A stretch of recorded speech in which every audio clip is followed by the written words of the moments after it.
मोक्षदम चैव ओंकाराय नमो नमः। जिस ज्योतिर्लिंग के दर्शन के लिए आप लोग पधारे हैं, ये राम से 14 पीढ़ी पूर्व मांधाता राजा हुए हैं। शिव पुराण में उल्लेख है, जिन्होंने माँ से नहीं पिता से जन्म लिया था, उनकी तपस्या से ये शिवलिंग प्रकट हुए, स्थापित लिंग नहीं है।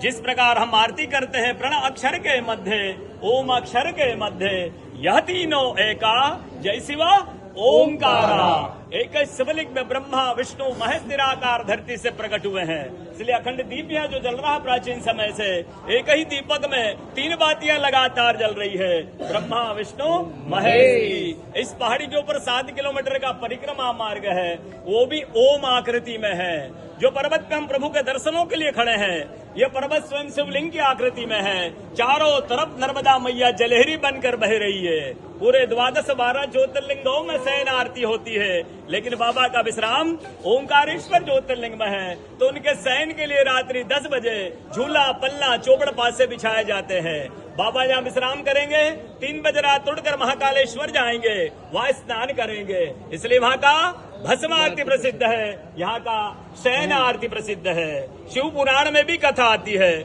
महिलाएं 16 सोमा व्रत करती है, उसमें भी कथा आती है। क्या कथा आती है? प्रतिदिन भोलेनाथ आते हैं, माँ के साथ विश्राम करके सुबह ब्रह्म मुहूर्त में उठकर चले जाते हैं। एक दिन जब भोले बाबा माँ के साथ पधारते हैं, तो माँ पुजारी से पूछती, पुजारी हमें विश्राम के लिए जा रहे हैं, ये चौपड़ पासे में किनकी जीत होगी? पुजारी बोलते कि आज भोले बाबा जीतेंगे। ऐसा बोलकर पुजारी घर चले जाते हैं। भोले बाबा माँ विश्राम के लिए चले जाते हैं। सुबह ब्रह्म मुहूर्त में जैसे ही भोले बाबा माँ बाहर निकलते हैं, पुजारी द्वार पर खड़े रहते हैं। तो माँ पुजारी से पूछती, पुजारी कल मैंने आपसे पूछा था, हमें विश्राम के लिए जा रहे हैं, ये चौपड़ पासे में किनकी जीत होगी? आपने कहा भोले बाबा जीतेंगे। भोले बाबा नहीं, मैं जीती हूँ। माँ ऐसा बोल करके उनको श्राप दे के चली जाती है। उनके तुरंत पश्चात अप्सराएं शिवलिंग पे जल चढ़ाने आती है। अप्सराएं पूछती, पुजारी अस्वस्थ क्यों हो गए, आप तो ठीक थे? फिर पुजारी बताते हैं, प्रतिदिन भोले बाबा माँ के साथ विश्राम करके चले जाते थे। कल भोले बाबा माँ के साथ पधारे, माँ ने मुझसे पूछ लिया, पुजारी हम ये विश्राम के लिए जा रहे हैं, ये चौपड़ पासे में किनकी जीत होगी? मैंने कहा भोले बाबा जीतेंगे। भोले बाबा नहीं, माँ जीत गई, माँ मुझे श्राप दे के चली गई। अप्सराएं बोलती, चिंता न करो, हम अंदर जाते हैं, शिवलिंग की पूजा करके आते, फिर इसका उपाय बताएंगे। अप्सराएं अंदर जाकर शिवलिंग की पूजा करके बाहर आकर बोलती, पुजारी आप 16 सोमा व्रत कीजिएगा, व्रत करते ही स्वस्थ हो जाएंगे, व्रत करते ही ठीक हो जाएंगे। ये वो कथा का दर्शन ओंकारेश्वर ज्योतिर्लिंग में प्रतिदिन होता है। बोलो ओंकारेश्वर भगवान की जय।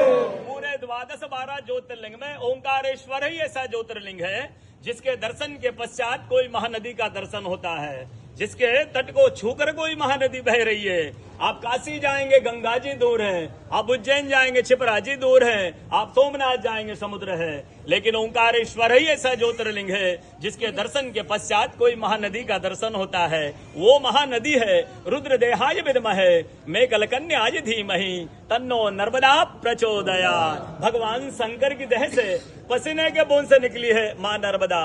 भारतवर्ष में जितनी नदियां हैं सब उत्तर दक्षिण दक्षिण उत्तर की ओर बहती है, लेकिन माँ नर्मदा उदय से अस्त की ओर बहती है, पूरब से पश्चिम की ओर बहती है। सब नदियों में नर्मदा ही नदी ऐसी नदी है जिसका जितना कंकर है वो शंकर है, जिसका जितना कंकर है वो शंकर है, सब शंकर है। नर्मदा पुराण में ये भी कहा गया है कि नर्मदा जल के स्पर्श होने जो शिवलिंग निकलते हैं उनको डायरेक्ट पूजा कीजिए, उनको प्रतिष्ठा की आवश्यकता नहीं है।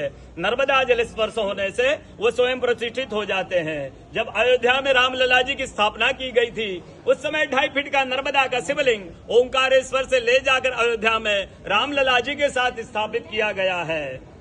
पुराणों में कहा गया है, रेवा तटे तपम कुर्यात मोक्षदायिनी गंगा। कलयुग में आपको तप करना है, नर्मदा किनारे आइए। कलयुग में आपको मोक्ष चाहिए, गंगा किनारे जाइए। रेवा तटे तपम कुर्यात मोक्षदायिनी गंगा। मैं कलयुग में एक तपस्वी संत का अनुभव बताता हूँ आपको, जिन्होंने बरसों तक नर्मदा किनारे नर्मदा का तप किया, नर्मदा का भजन किया। वो भजन करते समय देखते हैं सुबह 3 से 4 बजे ब्रह्म मुहूर्त में कोई माई आती है, और नर्मदा स्नान करके लौट जाती है। संत को जिज्ञासा हुआ, इस माई को मैं बरसों से देख रहा हूँ जो नर्मदा स्नान करके लौट जाती है, कल मैं माई से पूछूंगा। वो माई सुबह 3 से 4 बजे ब्रह्म मुहूर्त में नर्मदा स्नान करके लौट रही थी। संत ने देखा माई जा रही है नर्मदा स्नान करके। संत दौड़ते गए माई के पास, साष्टांग दंडवत प्रणाम किया, माई को प्रणाम करके पूछा, है माँ मैं बरसों से आपको देख रहा हूँ, आप नर्मदा स्नान करके लौट जाती है, माँ अपना परिचय दीजिए। तो माँ अपना परिचय देती है कि मैं गंगा हूँ, कलयुग में शुद्धिकरण करने के लिए नर्मदा स्नान करने के लिए आती हूँ। बोलो गंगा मैया की जय, नर्मदा मैया की जय, ओंकारेश्वर भगवान की जय, आज के कथा के आनंद की जय।